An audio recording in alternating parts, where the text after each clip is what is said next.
আসসালামুআলাইকুম everyone, শাম্মিস colour লাইফের সবাইকে আমন্ত্রণ জানাচ্ছি। কেমন আছেন সবাই? আলহামদুলিল্লাহ আমরা ভালো আছি।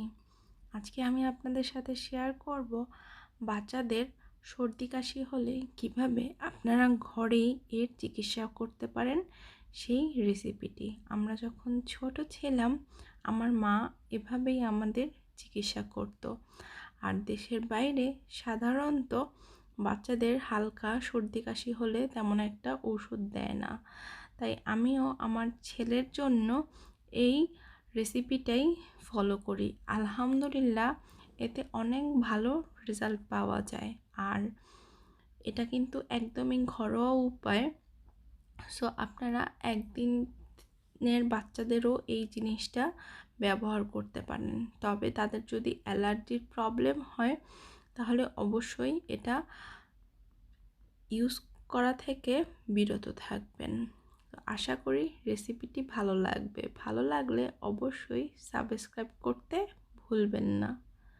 তো আজকে আমার এই তেলটা বানানোর জন্য রসুন লাগবে, কালো জিরা লাগবে, আর লাগবে সরিষার তেল।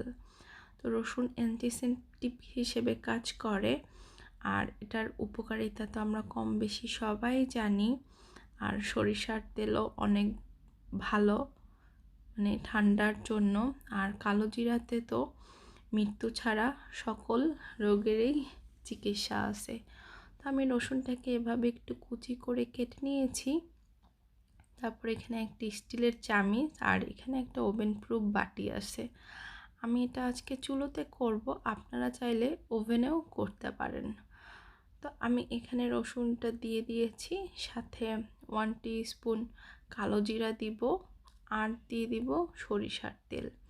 এটার মাপটা আপনারা আপনাদের ইচ্ছা মতো করবেন, কারণ আমি এটা একদিনের জন্য ব্যবহার করার জন্য বানিয়েছি। তো চুলোতে এভাবে চুলোটা অন করে চুলোর উপরে আমি এই তেলটা দিয়ে দিব। প্রায় 1-2 মিনিটের মধ্যেই দেখবেন এভাবে তেলটা ফুটতে উঠতেছে, আর জালটা একদমই মিডিয়ামে থাকবে। তো বেশি সময় লাগবে না, 2-2.5 মিনিটের মধ্যেই তেলটা গরম হয়ে যাবে এবং সুন্দর একটা স্মেল আসবে। আর এটা বেশি ভাজা দরকার নাই, তাহলে রসুনটা পুড়ে যাবে। তো এভাবে আমার তেলটা হয়ে গিয়েছে, আমি চুলো থেকে নামিয়ে নিব। আপনারা যখনই বাচ্চাদের এটা ব্যবহার করবেন অবশ্যই হালকা গরম করে নেবেন। ঠান্ডা তেলটা ব্যবহার করলে কিন্তু কাজ হবে না। তো এভাবে হাতের তালু, পায়ের তালু, বুকে এবং পিঠে এই তেলটা আপনাদের বাচ্চাদের দিতে পারেন। তবে মাথায় দিবেন না, কারণ সরিষার তেলটা এমনিতেই গরম। তো আলহামদুলিল্লাহ এতেই কাজ হবে। আর যদি দেখেন এই তেলে ওদের কোনো রকম অ্যালার্জি হচ্ছে, কারণ ওদের স্কিনটা অনেক বেশি সেনসিটিভ, তাহলে অবশ্যই এটা বন্ধ করে দিবেন। কিন্তু মুখে আর মাথায় কিন্তু দেয়া যাবে না।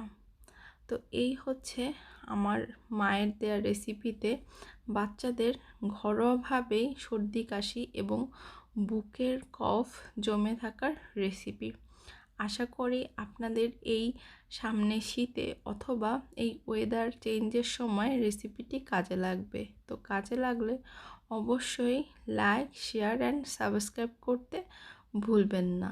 আল্লাহ হাফেজ।